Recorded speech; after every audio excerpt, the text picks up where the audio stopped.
And welcome to the SimmBros Pod. Let's go, people. We out here. Episode 45 coming at you live in the flesh. I'm Chris. I'm Cam. And together we're the SimmBros. Are we? Not really. Not today. And we're here to talk sports, people. Okay, that's the one thing I know we are here to do. We are in the middle of the NBA Finals. Bro's trying to just get past the fact that he didn't charge the camera. Second time, by the way, in 45 episodes. What's that percentage? Not very high. It shouldn't be 2 times. How about all the times you messed up? What have I done? No, listen. I know my role. And after the first time this happened, I remember you said, all right, I got the camera. That's great. I'm not going to mess up. That's what you said. Here's my thought process. First of all, of course, you had to bring this up. Yes. Well, you think we're not going to, it has to be brought up. This is the only time I could say Here's my thought process. I look at it. I look at the camera before and after, because I set up the camera usually. Yep. And before I looked at before we filmed our last episode, it was in 70, 80%. I do trust that. I trust that. Yeah. And so that's why I was like, okay, I'm not gonna have to charge it. So I must have forgotten to turn the camera off. Or you never know, right?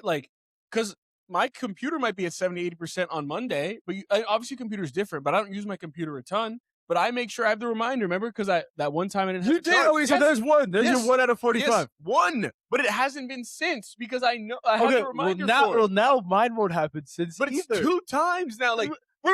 No. Actually, the first time was the reason why we implemented the system in the first place. Am I right or wrong? Wait, what does that mean? The first time the camera wasn't charged is why we implemented the system. No, my computer wasn't charged the first time. Yes, no. I'm saying But I already had my reminder on that. I already had my reminder for the computer. Wait. You were saying the camera hasn't been charged twice, correct? Correct. So the first time the camera wasn't charged, no one was in charge of that. That's why we implemented the system of okay, I can take care of the camera since you got the computer.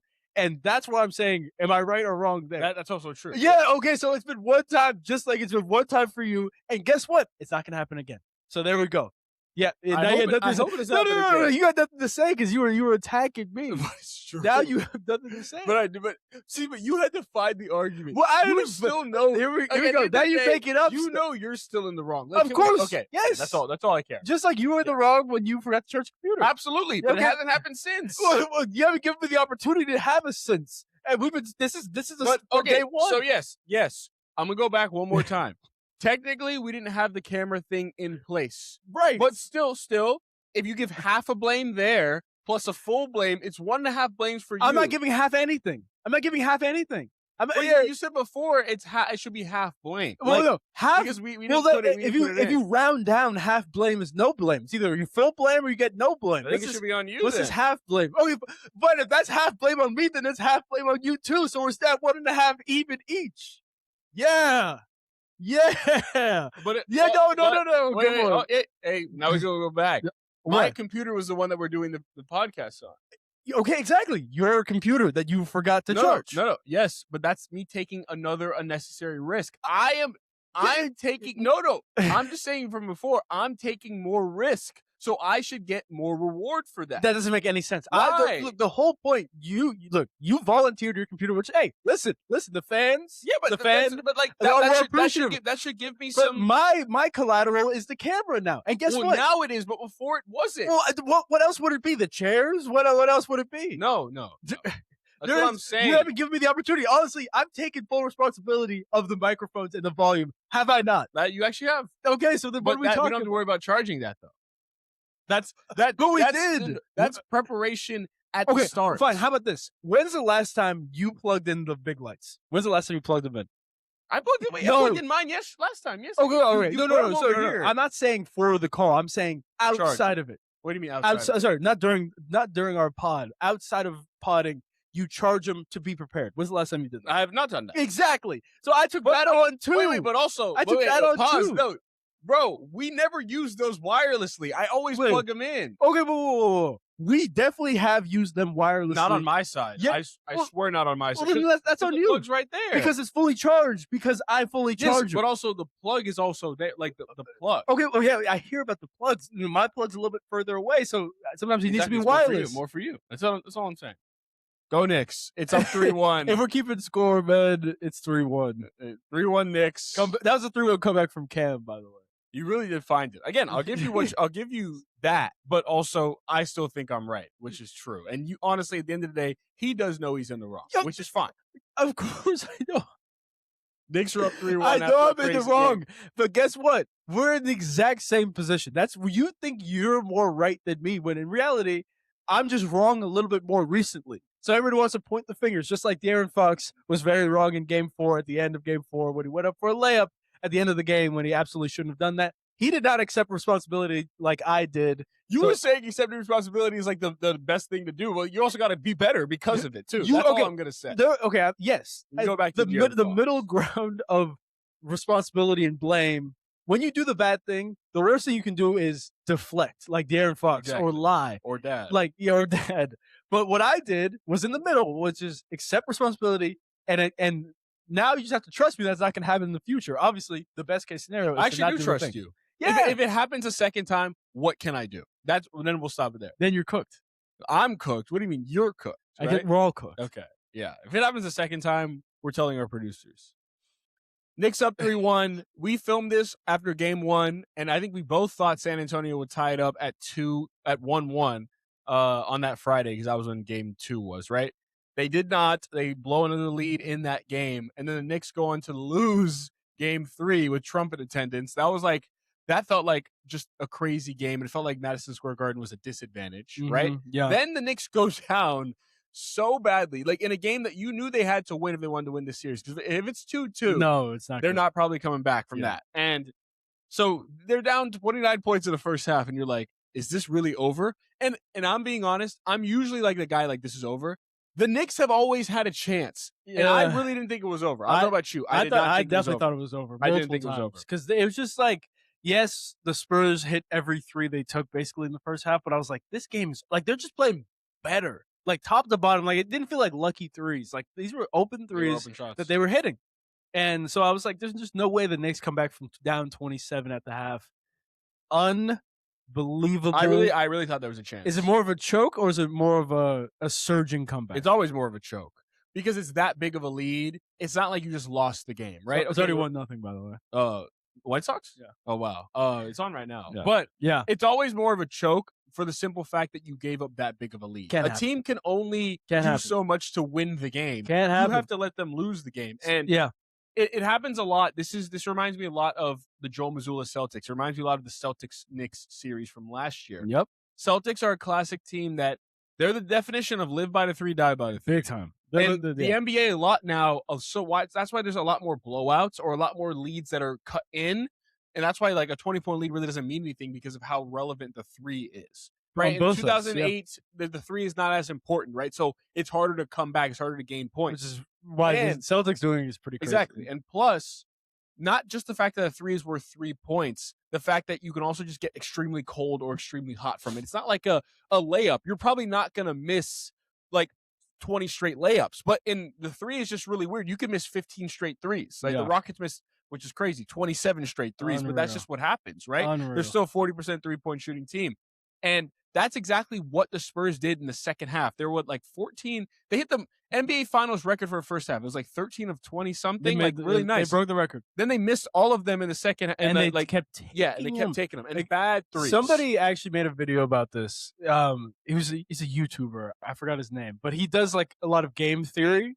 And the thing that he talked about was like the only way in the NBA and in the NFL really to give up a big lead like the Spurs did is to shoot a bunch of threes, is to pass a lot. Like when you have the lead, unfortunately, you want to play a little bit more conservative. But if you keep taking these threes, trying to put the nail in the coffin, so to speak, you are also opening up the door for them. You have to dig deep. That's actually the time where you like same with if you're down by a lot, up by a lot.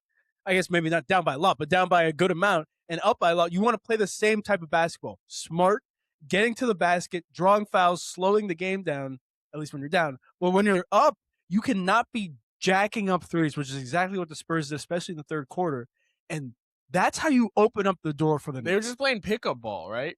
Like it's just they're just rub 29. Let's just enjoy it. Like Champagne's taking some bad threes. And I just want to know what Mitch Johnson's saying in the huddle. He's probably doing the same thing, bro. We already won this game. Like it's fine. Like let's just go out there and just. I can't believe they won that game. The Knicks won that game. It was just because you said dig deep. So from the Knicks side, that's what they did. They just kept chipping away. Yeah. You know, they would get it down to 20, Yeah. go back up to 27. Yeah. They get it down to like 15. They got it down to 15, like I think 3 times in that third quarter. Yeah. And Jalen Brunson's a turnover, this shot, it goes back up to 20. You're like, are they ever going to get back? I think it even went up to 20 in the fourth quarter. And then they brought it down to 15. And then it was like, can they get past? Cat hits that 3. I think that sent it down to 12. And I think from there, it was like, all right, they got a chance. Did you also see Cat stuck his leg out on that 3? Interesting. Yeah. He's always flailing around. I'm saying the Spurs, the refs. I didn't see that. I didn't see that. Zarba, man. He might be a Knicks fan. No, I also think like that's actually what home court advantage is, if you ask me. Yeah, it's true. I think even so, like on the Alvarado flagrant, which is obviously a flagrant, I heard someone say, I think they didn't call it because they were afraid of what yeah. happened. Oh, especially after the whole Wemby situation. Before, yeah. Yeah, and like not even the Wemby I'm in your head, but like the other one. Yeah, the game 3. And how the game was being ref to begin with. Like it looked like the fact that wasn't a flagrant, he picked up his leg. I mean, it was not a basketball move. There was clear intent, follow through, impact, whatever you want to call it. Like it was all of the 3 things. Whatever. Anyway, the refs were kind of in the Knicks' favor game 4. Stephon Castle, I saw a naked eye. I was like, he didn't look out of bounds to me. I mean, you said it. You actually said it. Thank you. John Starks had a much closer view, and he got up from his chair. Up, yeah. And so he pointed. I was like, maybe he's right. I don't know. I didn't see it. And then like again, I saw the video. What I don't love, I get it. It's a quick basketball game. You know, a lot of cool things are happening quick now. Though we talked about it. ESPN, you're not going to show any. Oh, you're not going to show any replays. No. Yeah, I get you with the replays. Challenge. But like, can I get one replay? ESPN, like I got nothing. It's 50 seconds left in the game. Like this is a pretty important game. I can't get one replay just to see if he was out of bounds. Like I don't know. That was a little bit frustrating. Same thing with the Cat in game 3 when he got fouled. Clearly, they cut it. They didn't show it. It's like we gotta be quicker to these transitions, people. Like I want to see what's going on. But either way, Knicks got the win. The rest were on their side. The rest will not be on their side the rest of the way. I can tell you that. Scott Foster in game 5. Goodness gracious, if you have money, put it on the San Antonio Spurs because Scott Foster is not going to allow the Knicks to win this game. Game 6, Tony Brothers in the Garden. I'm scared for his actual life. If they end up losing that game and it's a badly ref game, I'm scared for his life. I really am because he had a rough game too. A very rough game. His was by far the worst. Like that was Mark Davis. That was really with the Wemby text or flagrants. I just think game 2 was just like wow. It was bad. It was bad. Wow. It just felt obvious because they were down 1-0. But then, game 3 was the free throw differential disparity. 44-8 in the second half. Well, yeah, we felt that was game 2 was the one you made, the video you made. 1.4 mil. Nice. Hey, everybody follow SimmBros on Instagram, TikTok, YouTube, everywhere. But either way, game 5. Early thoughts. How you feeling about this? I still think I want to talk about game 4. Go ahead. I actually want to talk about the series as a whole. Spurs, which they did to the Thunder, they're great at getting good leads in the first quarter. They're like plus 97-ish in the playoffs in the first quarter, like some crazy number, right? Yeah. They start really hot. And I think this is kind of like a Wemby stat because Wemby is generally a bigger guy. We know this. Yeah. Bigger guys generally, get tired as the game goes on. Sure. Wemby has all his energy in the first quarter. And he usually, I saw this stat, which actually they lost for the first time. If Wemby scored 5 or more points in the first quarter in the NBA playoffs, they were 9-1 before game 4. 5 points. That's all it was. It wasn't like 12. Wasn't like Luka's classic, like he scores 17, right? Yeah. Because he can get them going on a way that it's just like, wow. When he's engaged early on, it's hard to come back from. Yeah. But I saw his net rating as like the quarters go down. In the second quarter, it's really not that good. The third quarter, he gets some like back because of the halftime rest. But then the fourth quarter, again, is not great too. And it's just the Spurs, like they have big leads. They can't hold the leads. They look young. And their best player at the end of the day has not been good enough in the clutch. No. And then a couple times doesn't really even want the ball, especially in the fourth quarter. You can tell he was tired. And when Wemby gets tired, it's really interesting to watch because he's like a super tall guy and his limbs are going everywhere. It's like he's just running around. He loses control of his body. He loses control. You can see that, right? Like he doesn't really know what he's doing. And that's what I think we've seen in all of these games. The Knicks are fine. They're actually more comfortable being down early. And they're especially comfortable in a close game. And I think it's like the Spurs right now are not comfortable in close games. Spurs have been up double digits in every game. Obviously, they were up 29 in game 4, but they've been up double digits in every game, and they only have one win to show for it. And actually, the one win that they had was a comeback win from them. It was only down 7, but still a comeback win regardless. Yes, Wemby, when he gets tired, he tends to stay out on the perimeter. And I get it. He's a physical big, and like if you watch him like off ball, especially offensively, like they're tagging him. They're hitting him. I thought I'd make a video on that. They're hitting him. Like they're really making sure that hey, don't forget that we're here. Yep. And it's good. Like Wemby, first of all, that's good basketball, but it's also like Wemby was pretty physical. Yep. Like get him back. I like it. But either way, playing 44 minutes, like think about it. Would like Shaq play 44 minutes? Like when you think about that, that sounds crazy. Yeah. Jokic is the only like real big that plays. He can play. Like I mean, he does. He does. Yeah. No, he's in good shape. Yeah. Even though it doesn't look like it. Yeah. So like Wemby is playing these big minutes again. He's never played these big minutes before. Not in the regular season. Not ever. His first playoffs. So we're seeing in real time him trying to figure out what his game looks like when he gets tired. We see it. His game looks like a lot of chuck threes, contested twos, like just overall low percentage shots. And when he has more rest, which honestly, I see him playing less than 40 minutes in game 5. They'll probably kill him. He's gonna have a much better game. Yeah, because it's not about how much he plays. It's literally about, especially now when the Knicks are putting him in every action defensively as well. Like he needs to be just on the court less. Yeah, he just needs to be on the court less. When he plays less minutes, he's more effective. So Mitch Johnson, he messed that up in game 4. I also think he messed that up in the playoffs, but they also messed it up in the regular season, right? Like I think okay. I hear you. So I think yeah. So what's your goal with him? Like that's what I'm saying. Yeah. Like if your goal is to keep him fresh, I don't think that's really keeping him fresh in the way you think it is, because at the same time, while you're keeping him fresh playing less than 30 minutes a game, when the playoffs come, it's like you haven't prepared for that. Yeah. Something I would rather have them do is have him play 40 minutes and have him miss the next game. Like I think there's a way to think about it, because if he's not playing 30 minutes in regular season games, it's hard to just be like, just go play 44 now. Yeah, no, it's true. There's a couple things there. So first is, unfortunately, he's in his 3rd year. Injuries have plagued his career already. Not like, he did have a couple out for the years. I think, it was a blood clot. Blood clot in year 2, but he was also injured in year 1, and he was injured in year 3. I think he barely hit the 65 games.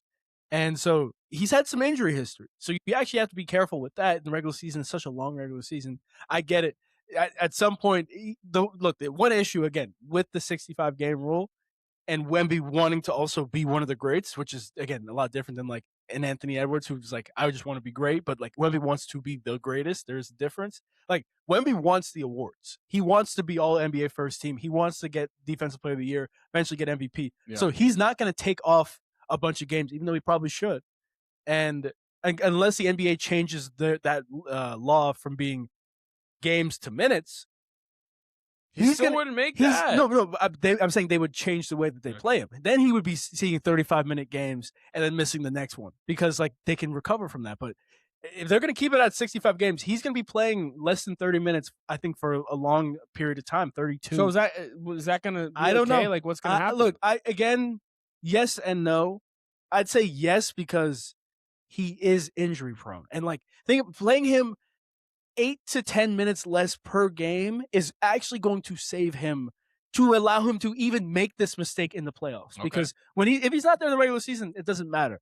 So I don't think it's the best case scenario, but when you have a 7'6" guy, it's not typical. It's not normal. It's not like LeBron, like, hey, listen, play 44 minutes. It's like, okay, great, I'll play back to back. Like, this guy cannot play 44 minutes. And we saw it. And so I think at the end of the day, you just got to play him less. What they really need is just a good backup big. But you're just expecting him to not play big minutes in the playoffs going forward. I wouldn't. Saying? Not huge minutes. So like 32?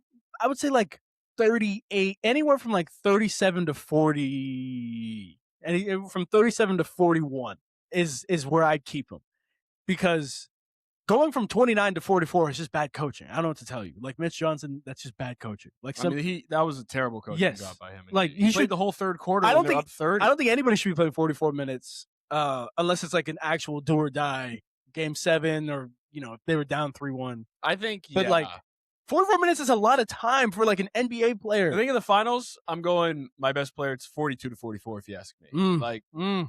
There's enough timeouts, but like you said, not for him. Yeah, but say Jokic plays 40 plus minutes every playoff game, and like legitimately 40 plus, like 42. It has to be a type of player. Yeah, he just gets it done. Curry's not playing 44 minutes. It's true. Yeah, and he runs around a lot. Yeah, but he does. He does run around a lot. But again, he's also a much better athlete. See, and I'm gonna say this one thing. Again, no one listens to this, but. So I saw whatever that House of Highlights guy. What's his name? I don't know. But yeah. He was going crazy on De'Aaron Fox, right? Being like, again, we would actually never say this bad. So he's like, you suck. You should never do this. Whatever. And T-Mac commented saying, and who's this guy? Right? Right. The biggest thing, the biggest issue with him saying that is that he looks like he's never played sports in his life. Right. Which is like, you can't be talking so bad about someone. Yeah. Like, at least when we say something, we've done marathons, half marathons. We still play sports. We keep ourselves in good shape. Or it's not like we're like some fat guy sitting on our couch being like, "You need to play more minutes." Like that's what that came off to me. I was like, it's ultimate fan behavior. That's ultimate fan behavior. Where it's like, this is look. At the end of the day, basketball is super important. Sports are so important. Like it literally runs our lives. No matter what, we got a game on at all times. Like. Disrespecting somebody, I think, is just a level too far. The same people who like DM like De'Aaron Fox's DMs are probably flooded. Yeah. Like, are you kidding me? I know. Relax, people. Like, seriously. Just because they lost their parlay. Like, look, De'Aaron Fox made a huge mistake, 1,000%, and like I wish he admitted it. But like to like attack a man like that, I don't know about all that. Yeah. Like, again, attack the player, not the person. But that's what I was saying though. People more hated on the guy for saying because he was going way too hard. Good. And it was like. That's what it got to me. It's like, dude. This is the SGA guy? No. This is the one who did. Remember, he pulled down his shirt. The House of Highlights guy. You're the one who told me about him. Yeah. I'm saying, is it the guy who said SGA is bad? I don't remember. So I'm gonna pause. Remember the guy? You were the one who showed me. You're like the guy who goes live on House of Highlights, who has all the games. Oh, yeah, Legend of Winning. Whatever. Yeah. So he was going the off. The big dude. Oh, yes. Okay. That's why I said he's fat. No, okay. I didn't. You actually didn't. Oh, but like I thought you knew I was 10. Yeah. No. So this guy, he was going off, and then T-Mac was like, "And who's this guy?" Right. And it's like, even I was watching. I was like, "Dude, you can't it looks say that rough. looking No, like that. No, you can't. You need to look like you've at least." Moved your body and played because like you saying that it's like you're sitting on your couch. Dude, I trust Tim so much more. He looks like he's in good shape. He said he plays basketball, right? Like you just inherently trust someone more. Elite takes, all those guys. Like you need to be in fine like bro trying to throw an elite takes. You can't, but like I saw it, it's like, dude, this optics is so bad. Like you go shoot a basketball. Seriously. Like you know what I mean? Run half a mile. Yeah. Like you can't be dumping on someone that badly. Whatever. That was just I gotta check that out. Yeah, check it out. T-Mac commented. Was it on Instagram? Yeah. Okay. So yeah. For De'Aaron Fox, I think this is really crazy if you ask me. Like he knows he's losing his job in the middle. And he knew that pretty much. I think like when did it happen? Was it in the OKC series? Like it was early. Dylan Harper had a really he was honestly good against Minnesota. For the first two games, right? When De'Aaron Fox was out too, right? Wasn't he good there? He was solid. Yeah, but it looked like it was just good to go with him. And De'Aaron Fox, especially when they won game one, he had I think Harper had a good game one. And it was he had a good game one. Minnesota series, he was always solid. The Fox was like, "That's a good pass." Yes, that's a great pass. That's a good pass. Exactly. But then I'm sure you've seen the clips that's been circulating of when De'Aaron Fox fouled Jaden Ivey on the Kings and Mike Brown was his head coach. Yeah, I saw that. Yeah, I didn't watch the video though, but yeah. I mean, and Mike Brown, rightfully so, was like, I don't know what he's thinking. Like, it was Kings are up 3. And Jaden Ivey, there's 4 seconds left. Jaden Ivey pump fakes a 3. De'Aaron Fox leaves his feet completely trying to contest and gets a foul and one. I remember that. I remember the and then lost. Yeah. And Mike Brown's like, again, rightfully so. Nothing you can say. You can't defend yourself. No, coaches always want to defend, but he's like, I don't know. I got to see the film again, but I don't know what he was thinking, basically, is what he's saying. Got fired the next day. Mike Brown did. That's what I was... And so I was like, hating De'Aaron Fox. I was like, "What are you doing?" Is he even? Yeah. I remember that's when pushed him out. Yes, he did. And so good for Mike Brown, man. But then De'Aaron Fox was saying, "Oh, I didn't say anything." Dude, I was watching old videos of him. He used to elevate, man. Yeah, I do think he's just hurt. I think we don't understand the magnitude. Again, you don't understand the magnitude of Wait, what happened to Iguodala? He was hurt against the Cavs, Okay. so you said that's why LeBron blocked him. No, but I don't see maybe not. Like high ankle sprain. I think we don't really know. No. He has a high ankle sprain. That's he's not just a regular. Like he's not hurt. healthy. He's not healthy. So, and anybody who's had an ankle sprain recently, especially the older you get, you don't have a high ankle sprain. You don't even know what that. I don't even know what that feels like. You had a low ankle? Low ankle, yeah, dude. If I had a high ankle, you wouldn't like. You're not able to. Yeah, boot low key. Yeah, like it's so. I mean, Amari Hampton, right? I guess he had a fracture, but like, yeah. So De'Aaron Fox has got to be a lot better. I think Mitch Johnson has simply got to be better. He's lost them a lot of games you don't really think about. I made a little bit of a list of what Mitch Johnson has done poorly. Let me actually. There you go. Let me talk. This guy. Thank you. And I actually didn't even update it for Game 4. I'm literally just gonna write down Game 4 because everything he did was bad. So the first thing, he has Wemby guarding Cat trying to be cute. Let's not forget about this in games 1 and 2. Wemby was guarding Cat exclusively. Now games 3 and 4, he became more of the low man. So he was actually just guarding more of the paint, which is where he feels more comfortable. But everybody was expecting Wemby to be guarding Josh Hart, right? He ended up guarding Cat. It didn't work. Whatever. If you want to make an adjustment, it didn't work. That's fine. If it didn't work, move on. Boom. Fox over Harper at the end of game 1. That was ridiculous because it feels like it's a politics. De'Aaron Fox was just not good. Yeah. Dylan Harper was very good. No timeout after Wemby rebound game 2. Despicable. If you actually ask me, like it's truly despicable. I think that one's the most because of what happened in the Minnesota series. Learn your lesson, brother. I think it was the same thing. Did Wemby grab the rebound? Yes. Right? And he passed it to Harper, who passed it back to Wemby. And then they didn't call timeout. So I think Harper actually passed it to Wemby. Wemby passed it back to Harper. Yeah. Okay. Well, Harper, I mean, come on. Yeah, seriously. It's just, and then the Castle foul on Brunson when they didn't need to. Like, and that was the end of game 2. I don't even blame Mitch Johnson on that. Yes, I do. That's what they do in the NBA. Right? Like, you have a foul. That one I don't. That's what they do. You have a foul to give. Play good defense. Just play good defense. Yeah, but that's what they always do. They do that in college too. I'm just going to use the foul. I actually never understood that, but I don't think that's on him because that's like what you should do. Whatever. And then game 4 is the entirety. He was just game 4. Like he reminded me, and this is what I've been saying when we've been watching. He looks small out there, like not like maybe not physically small, but he looks like he's not coaching like I thought he like. He's not in there. He feels like the moment is too big. Every clip I see of him, he's just like, "Hey, slow down, calm down," and like, but he's just watching this stuff happen. I don't know. Him and Ime Udoka, they just both coach. But at least Ime scowls. Like he has some aura to him. Like Mitch Johnson doesn't really have anything to him. He's whenever they're going in a run, I just see him like he looks like so small out there, like mentally. Yeah.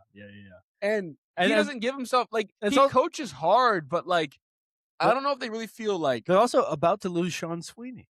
Like this coaching staff is going to be thin. Yeah. Now, like I don't know how much I trust Mitch. It's like Sirianni, right? Yeah, you're losing your coordinators. What does this mean? I don't know how much I trust Mitch. And here's the one thing you think about too, because Game 7, if it does happen, it'll be on Friday. So I guess we would have a pod before that, but whatever. Not saying this is true. Not saying it's going to happen.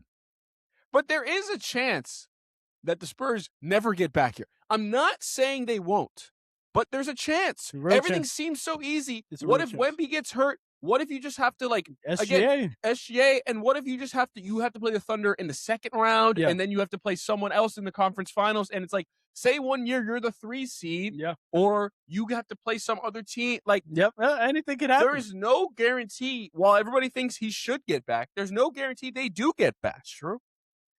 Mitch Johnson as a head coach, I'm a little bit. Yeah, that's also true. Like, how people are going to understand what's going on now. I felt pretty confident about him early on. Yeah. I don't feel confident about him at all. Look, I'm going to give him some grace. It's his first year, and first year made it to the finals as a full-time head coach. So I'm going to give him a little bit of grace there, but like it's been a poor coaching performance. It's been a poor coaching performance. But the other thing I wanted to mention that I'm losing now, Wemby, something about Wemby. Wemby being 7'6". Oh, yes. Okay. I remember what I was going to say, but I'm going to say my other thing first. Wemby being 7'6", like on your point, there's no guarantees at all with anything with this guy. He could 7'6" guys, unfortunately, they get hurt at a disproportionate rate to guys who are 6'5". And when you're done. Exactly. But that's worst case scenario. Yeah. I'm saying he could have serious ankle issues, knee issues, back, whatever. Constantly fighting. And then it's every year. It's like Embiid, we get maybe 30 to 40 games out of him. You got to hope, right? And that's pretty scary when you think about it. So Yeah, especially, another thing, with such a young team, Pat McAfee was talking about it when he was on the Colts. He got to Super Bowl his first year. He's like, no, it doesn't matter. We're going to be here. Like they lost his first year. Like, we're going to be here next year. And then next year. He never went back. And he was on the Colts for, I think, 10 to 11 years. Again, Peyton Manning and Andrew Luck. Exactly, like two great quarterbacks, two great teams. Never got back. And so I think this young Spurs team might be like, oh, dude, we'll be back. That's here. what I think. Be scared. I will save your point for a second. That's exactly what I think more. It's like what the Spurs attitude is. And again, I think it's fair to have confidence. I just think sometimes it's a little bit like Castle is really like this, right? Where he's like, we're just gonna be back. Like every game, which is fair to say. I just do think it's always like good to say, like, hey man, credit the Knicks, like they didn't win these games. But every game they've said, they've been like, we lost the game. Like Knicks didn't win the game. And no, again, that's fine to say, but that's kind of goes to where you said, like, it's true. They think they're untouchable. It's a young team. Because they're young and they haven't gone through anything, but like you never know what's going to happen. Yeah. Like, especially you playing this deep into the season, who gets hurt next year? J-Dub got hurt for OKC, right? Like, it just, this is what happens, right? Because you have so much attrition. They're playing physical basketball. Super physical. You get up against somebody else next year, and it's like, oh, wow, we just lost in 6 to this team that we thought we were going to beat. Because, like, now they've realized that, like, we just got to put our bigger center on Wemby and really beat him up and force, like, maybe Chet's like, oh, I finally realized I knew what to do. I don't think that's going to happen. Nope. But that's where it's like, you do never know if you're going to come back. And the fact that they're so young, they think they're invincible. They might be. But first postseason basically for everybody on the team, including De'Aaron Fox. And Mitch Johnson, too. Oh, 100%. Yeah, everybody is, look, they're going to assume. If they do lose in 5 or 6 or 7 or whatever, they're going to assume, don't worry, we'll be right back next year, right? Yikes, man. It's not as easy as you think. That's why there hasn't been a repeat champion Remember since when Denver won in 2023? Oh, my God, who's going to stop them? Yeah, right. Remember when OKC won last year? Oh, my God, who's going to stop Jamal them? Murray got hurt. Yeah. Jokic was kind of like by himself. Yep, it just happened. It happens quick. The Celtics just got smoked by the Knicks at the wrong time. The salary cap goes up. Tatum got hurt. They're going to have 3 guys on a super max. And rightfully so. Or a max contract, at least. So my question was, obviously we're not even there yet, but what is the position? What is the I guess archetype of that the Spurs need to join this team in order to get over this hump? Obviously they're down 3-1. Like what would they have needed? A physical 4, a stretch 4? Like what do the Spurs need? I would say it's a physical 4 who plays the 5, right? So it's like it would be like Wemby's listed as a forward, even though he's the tallest person on the team. Morris Johnson Jr. Right? Like something like that, because Wemby becomes a shooter, and if we're being honest, he first off doesn't have his a go-to offensive game, which again, he's young, he'll grow. Yeah. But he wants to be KD. He doesn't want to get nasty down in the post, which is like which seems like that's what you should do. But if he wants to shoot threes and be out there, get someone who can be a physical presence inside. Yeah, let me throw something back at you right there. Then wouldn't getting another physical presence inside low-key be the worst thing for Wemby's development? Because he should be more inside. No, but I think I think people ask why people are like, why is Wemby shooting all these threes? Like they ask the coaches. And I really think it's because that's what he wants to do. Yes, and I don't know if the coaches are going to be like, dude, you got to do this. I think for someone of his caliber, it has to come from him more, right? Yeah. And I think he wants to, if you asked him who he wanted to play like, it's KD. Yeah. He wants to be the smooth shooter. But you're 7 inches taller than Kevin Durant. Who's already one of a kind. We've never seen that before. Wemby can hit threes, he can hit mid-range shots, but at the end of the day, the best offense you have is you can dunk without jumping. What are you doing? It looks like a mini hoop. You have to go down there. That's your biggest advantage because no one can guard you down there, right? Yeah. So that's what I would say. I think he wants to be KD, but I think maybe after the series he can be like, you know what, I got to get down there a little bit. I know. I think that's fair. It's clear that they run these 4-guard lineups with Wemby. It's just him, and it's too soft. I think what they need, and I mentioned this before, they need a cerebral point guard, like a true ball handler. Because what we've seen is when... See, I don't know about that. See, it's fair. I think what we've seen with the Spurs is when it comes down to crunch time, De'Aaron Fox is not that clutch anymore, really not that good anymore. But also, B, there is no... All right, this is the guy we want the ball in his hands, and then everything else will happen. again, when I look at the Celtics or the Bucks, both the best players on those teams, Jason Tatum, Giannis Antetokounmpo, the ball was in Drew Holiday's hands all of the time at the end of the game because they trusted him to make the best decision down the stretch, especially when you have a guy less with Tatum, but more with Giannis, who like really doesn't have a one-on-one game either. Like, we need to give the ball to Giannis when he's ready for it. Drew Holiday had the ball in his hands. A guy like that, I think, would help the Spurs because think about it. No timeout call with when Wemby got the stop in game 2. Drew Holiday's getting the ball immediately. Whether or not he calls timeout doesn't matter because you have Drew Holiday on your team, right? Like, that type of player, I think, will help everybody's IQ, especially with such a young team. De'Aaron Fox, he's a 10-year veteran. He's just as dumb as the rest of them. And look, Dylan Harper can grow into that role, but I think it's going to take some time. I think they need a cerebral point guard. I think Dylan Harper is that guy, and he'll grow into that role next year. He's a point guard. He has been his whole life. Is he? But that you grow with. So yeah. What I'm saying is that like you can't have another point guard with Castle and Harper on there. Like that's just too. That's not. Oh, that's what I'm saying. I agree with that. Like Castle should never be taking the ball up. So either my thing is like, I don't think you do, but like, do you move off of Castle? Like that's the question. I think that would be that would be the question if they lose next year. I think Castle's the one who might be the odd man out in a panic move because you're not moving off of Harper. Castle's great, but Harper's already better. Harper's already better. He's already better than who Stephon Castle is. Yeah. Stephon Castle's a third option, great defender, right? Can score, but he's not like that. No, Harper's better than him. Yeah. So, because I think if you want like more of a traditional point guard or someone else who can kind of like handle the ball with Harper, that's a better decision maker. Castle might be the one who goes for that. It's true. But that's what I think. They're not making obviously no panic moves this year. I think the only panic moves that happen if they lose early next year. Yes. And I don't think it's gonna happen anyway. Don't make any moves, Spurs. Look, Spurs and OKC are two of the smartest franchises, and they have been for the last 10, 15 years, even when they're not good.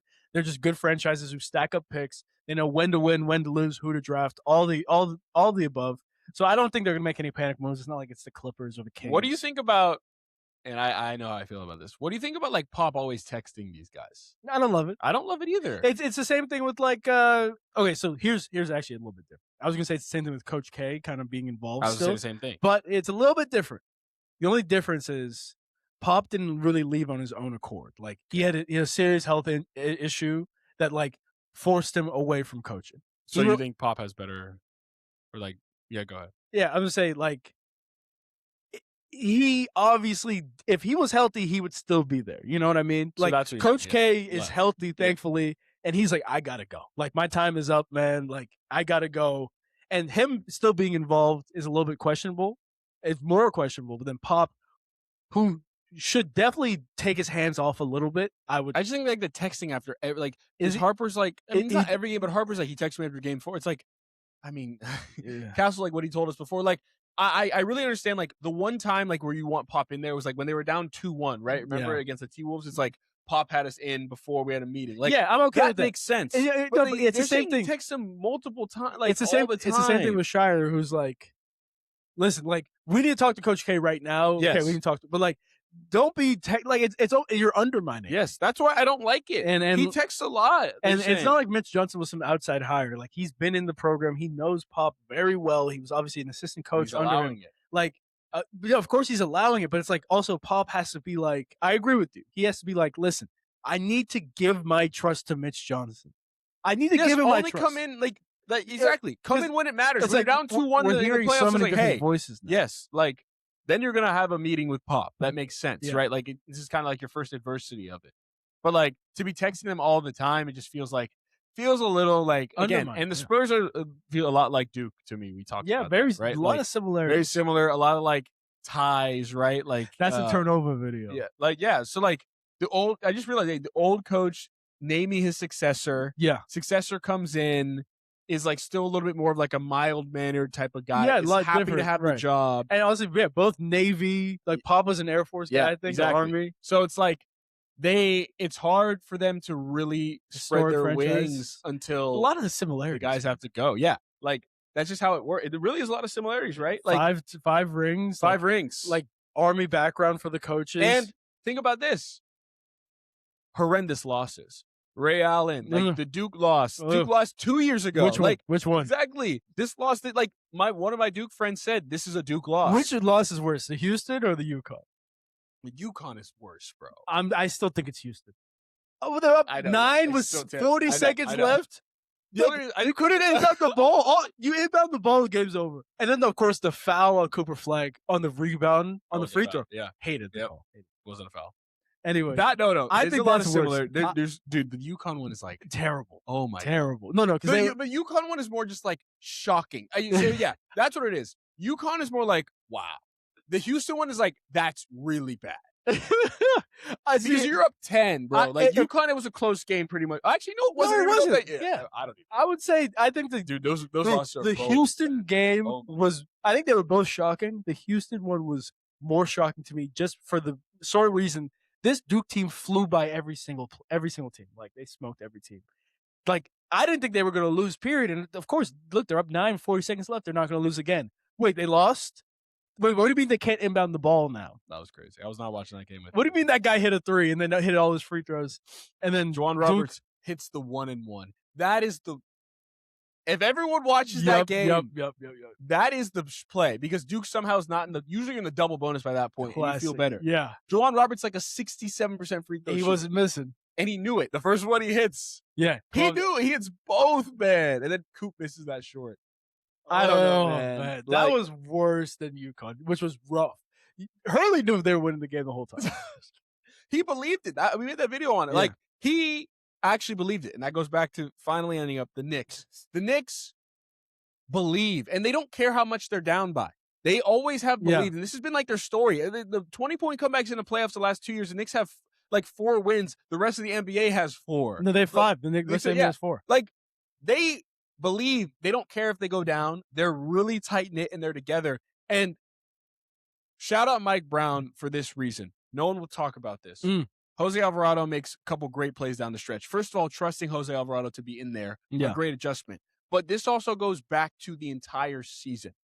Tibbs has never been someone, even someone like JJ Redick. They love playing their starters because obviously your starters are your best players, your 5 best players. For the most part.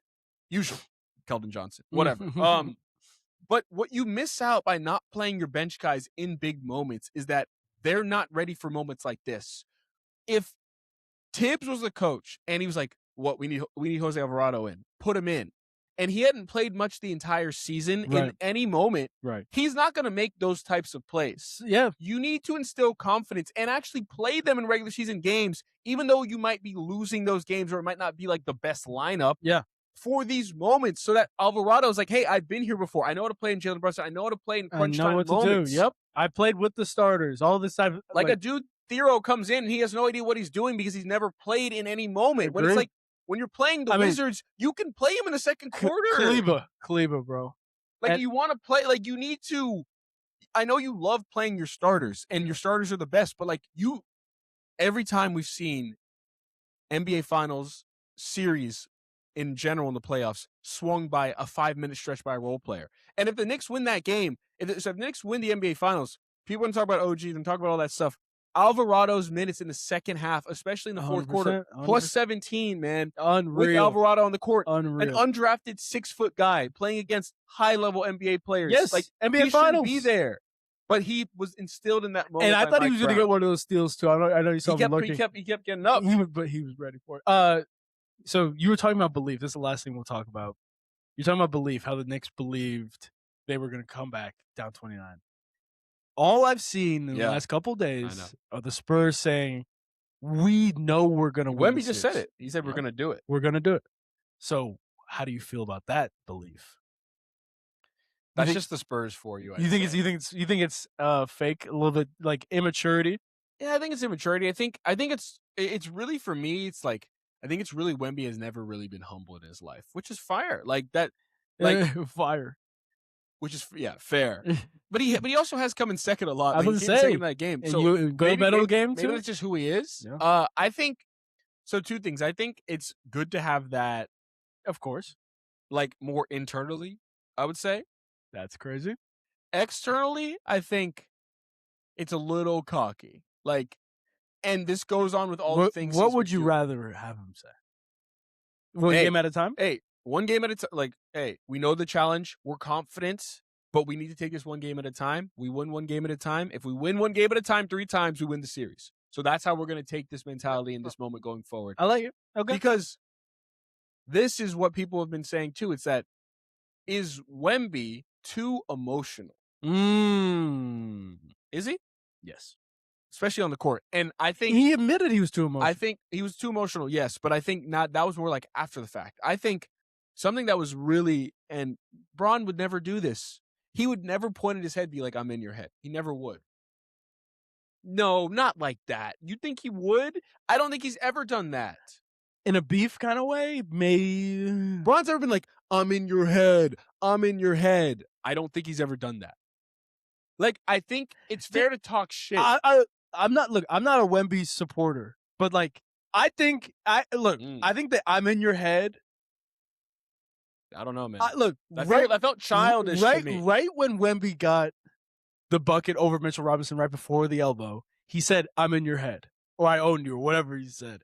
And then Mitchell Robinson gets mad and he elbows Wemby. That's a big time win for Wemby. And then he said, I'm in your head. I'm okay with that. I actually am okay with that. Look, you have to win the game, and now it looks really bad. But if I'm being honest, I'm okay with it. I'm fine with you saying that to him. I think it was like, it's the whole thing. Like, when have you seen many NBA players do something like that in a contentious game? Like, act that way. Like, you know what I mean? Right? Like that. Yeah. That's what I'm saying. I'm trying to think of usually you don't see people go like that's very emotional, and that's very childish. If you ask me, like, you go about it and you're like, you probably come down the court, I'm in your head, and do you think you know what I mean? So look, I think when you go to guys like SGA and LeBron, who are a lot more reserved, or like more reserved, not a lot more. SGA is definitely a lot more, but like. So it's like Luka. What would Luka, Kobe, Jordan like? I think they would be a little bit more emotional. I don't think Kobe would do anything, and I don't think Jordan would ever do that. I don't think Kobe would ever say, I'm in your head. I don't think he would ever motion to the camera, be like, I'm in your head. I think he would, like I said, come back up the court and be talking. Okay, okay. Because I was going to say, when after game 2 against the Sixers 2001 series, him and AI were talking like the entire time during a free throw, and they had to be separated. Yes. After they won. I think that's different. Okay. Like, I've never seen somebody do that. It didn't click when I was watching the game, and I was like, someone made a video, and I think it came back after I was walking. I said that. I was like, I don't remember, like, because usually the NBA, you're still professionals. Like, you're not gonna really make too much. He's not friends. They've already said like he's not friends with these NBA guys. Yes, like I know, LeBron and D-Book are like. Yeah, so like even they're not friends, they probably are like, dude, who's this Wemby? Dude, they hate, especially because like Jokic and Luka hate. Who is this guy? Oh, they hate him because of All-Star. Yeah. So, and I was like more on his side before. Yeah, now I'm like, he's kind of weird. He's just super weird because like he's super like, again, it's fine to be emotional, but like it's a little, is his emotions running too high? Like, you get a foul on Mitchell Robinson, I don't think you ever make that gesture. Like you said, you run back and then you start talking under. Hey man, I'm in your head, boy. Like all that stuff, that's fine. But like, it just felt like he gets a little too emotionally high in a game, which can also cause then the limbs to go crazy. He has 3 flagrant points now. Unreal. Should be 4. So it should be like 7. Yeah, I know. Should be. Anyway. Game predictions. Yeah, game 5. I think the Knicks Spurs are gonna win game 5, Knicks in 6. I agree. If it goes to 7, Spurs in 7. Wow. Yeah. So it becomes a must win. Knicks are playing with house money. Game 5. Don't get complacent. Get greedy. Don't be like, we're going to win on our home floor. Win in 5 because you lose in 6, brother. You're not winning in 7. I can tell you that. So, get greedy. I know Mike Brown and the rest of these, like, don't let the emotional high of game 4 affect you. And I think it's going to. Again, if you guys, Jalen Johnson, they're all saying 0-0 though. If you ask me, come on. If you ask me what bet I would give you a lock for, it's Spurs first quarter money line. They're winning every game. Exactly, but like I know for sure there's an emotional high for the Knicks. The Spurs are winning the first quarter. Wemby over points, I would do that too. Wemby over everything in the first quarter. We can tweet it out. Anyway, watching hour, we watched Spider-Man Across the Spider-Verse. What'd you think? Good. Yep. Excited for part 3. Excited. All right. With that, we'll see y'all next week. Stay long, people.